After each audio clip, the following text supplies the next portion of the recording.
మీకు ప్రైవేటైజేషన్ మీద ఎందుకంత మోజు అని మాట్లాడుతూ ఉన్నారు. అసలు ఎవరు చేస్తున్నారు ప్రైవేటైజేషన్ అనేది ఇది ప్రైవేటైజేషన్ కాదు, ఇది public private partnership PPP model అని చెప్తా ఉన్నాం అధ్యక్ష. ప్రైవేటైజేషన్ చేయటం అంటే ఏంటో జగన్మోహన్ రెడ్డి గారిని కనుక్కోమని చెప్తాను అధ్యక్ష. గంగవరం పోర్టుని ఏ రకంగా ప్రైవేటైజేషన్ చేశారో, కోఆపరేటివ్ మిల్క్ ఫ్యాక్టరీని ఏ రకంగా ప్రైవేటైజేషన్ చేశారో, ప్రైవేటైజేషన్ చెయ్యాలి అంటే ఏ రకంగా వ్యవహరించాలో జగన్మోహన్ రెడ్డి గారిని అడిగి మాత్రమే తెలుసుకోవాలి అధ్యక్ష. తర్వాత అధ్యక్ష, మూడో విషయం నేను ఒకటే చెప్తున్నా అధ్యక్ష, అసలు PPP మోడల్ అనేది ఒక డీటెయిల్ స్టడీ LOP గారి దగ్గర నుంచి ఎవరైనా చేస్తే బాగుంటుంది అధ్యక్ష.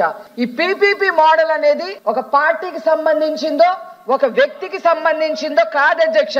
కొన్ని దశాబ్దాలుగా భారతదేశంలో అభివృద్ధి కోసం, ఇన్ఫ్రాస్ట్రక్చర్ కోసం, సర్వీసెస్ కోసం ఈ PPP మోడల్ ని అందరూ కూడా ఆహ్వానిస్తున్నారు అధ్యక్ష.